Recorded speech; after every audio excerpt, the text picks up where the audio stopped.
to relate to people sympathetically, to sense what other people, their needs are, what they're feeling. And she shows that actually this can be quite disruptive to relationships. And again, it isn't hard to see why. You're so busy thinking about yourself, who cares about others?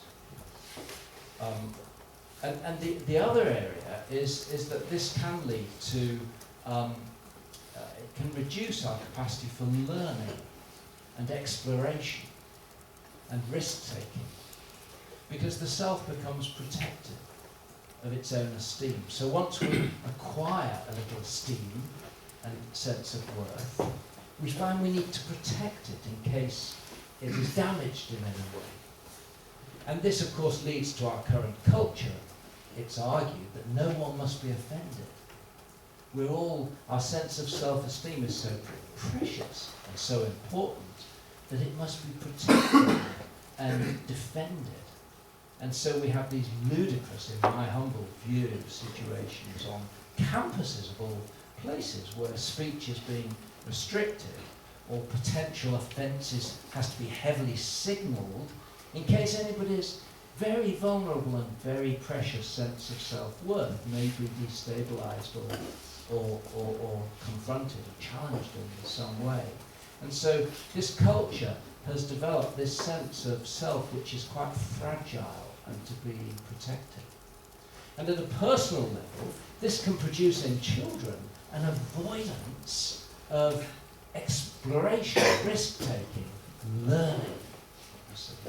And there's a psychologist called Carol Dweck, who many teachers will have read her work. I think it's quite good, in which she shows that children who are affirmed in terms of their status, their specialness, tend to become, demotivates their learning. Let me give you an example. You take a group of children and you divide them into two groups. The first group, and then you give them tasks to do. The teachers encourage the children in two different ways. In this group, the children that do well, the teachers affirm their specialness. So they say, wow, you're intelligent. You seem to have a special gift about this. I love the way you did that. There's something special here about you. And so they're affirming their status, their qualities. The second group doesn't do that. It encourages the children differently by affirming their efforts. So you say, I really like, you worked hard at that. I love your motivation. Keep going. What do they say if at first you don't succeed? Try again. You've sort of sensed that. Keep going. You worked at that. I mean, this wasn't so good, but I think if you have another go at that. So what we're doing is we're comparing status approval versus effort approval.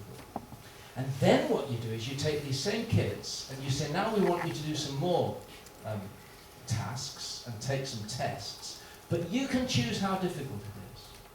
Okay? And the children in this group who've been told how special they are, quite unequivocally tend to choose the easier tasks. Because you see, if you've been told you're a prince, you don't want to discover you're a frog.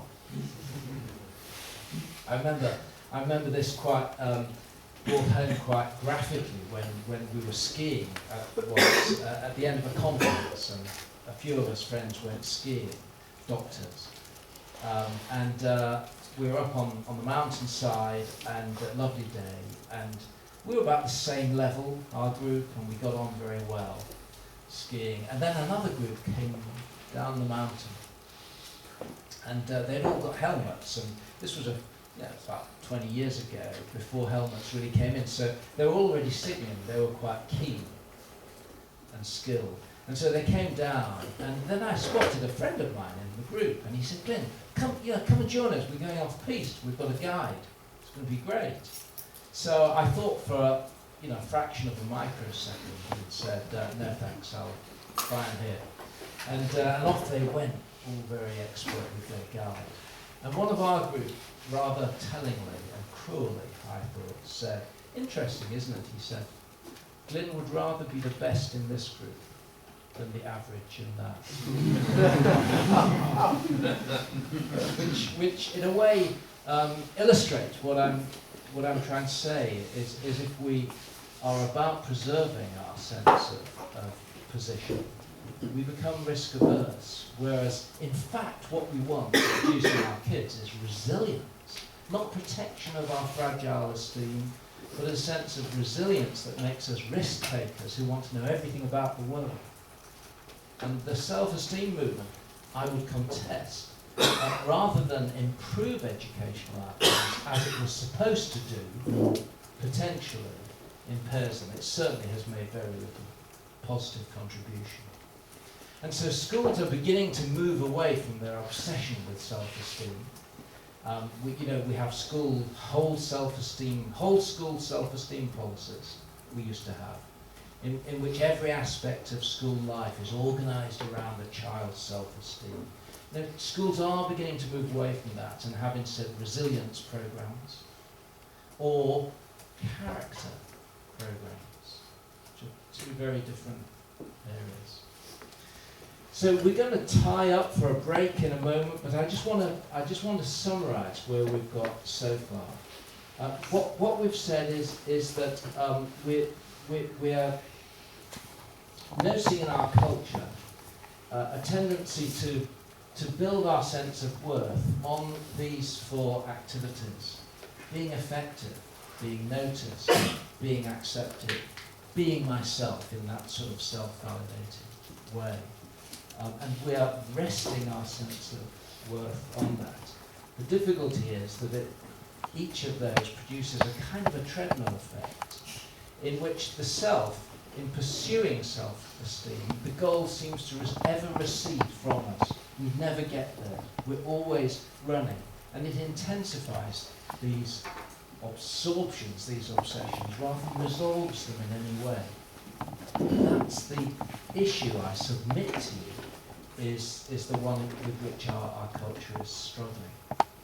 So if you would agree with me that having a balanced sense of worth is important to good relationships and a sense of competency in the world, if it's not these, how do we achieve a sense of worth? That's the question we'll try and pursue together in the second half. We'll go looking for some answers elsewhere. Do you want to come back? Any comments or questions? Yes, please.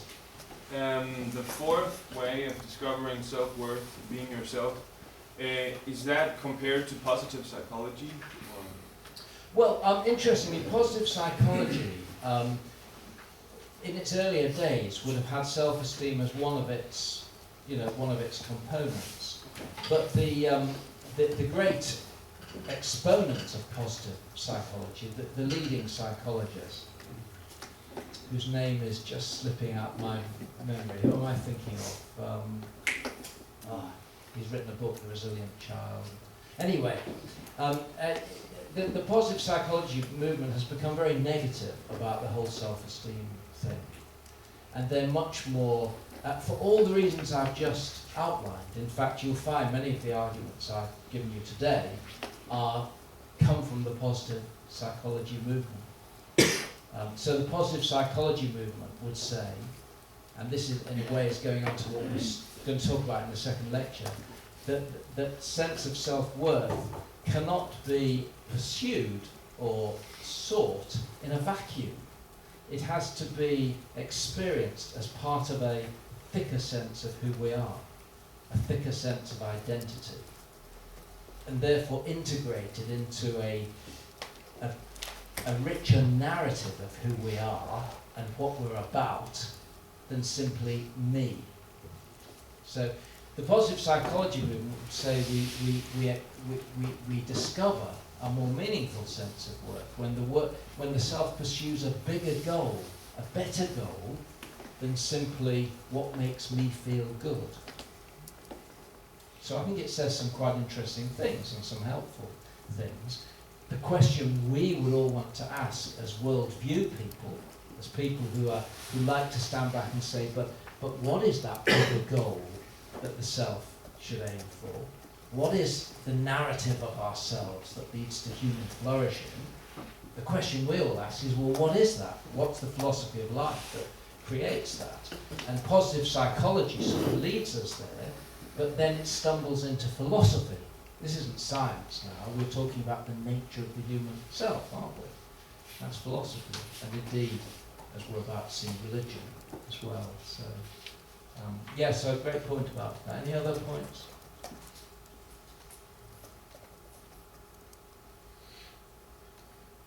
Comments? Questions? Okay, should we break for coffee just there? We'll take a 20-minute break. Is that all right? Just 15-minute you want to say, yeah? I would say 50. Yeah. Lidt over halv pause. Hvis der er nogen, der føler sig kaldet til at komme af med 50 kroner, det er ekstra. Så er det mulighed for det. Men en pause, der er kaffe og småkager nedenunder. And could I just say, I'm just going to take 5 minutes here just to orientate to the next lecture. So I'd love to chat after that, if that's okay, but just 5 minutes I need to just do this. So thanks.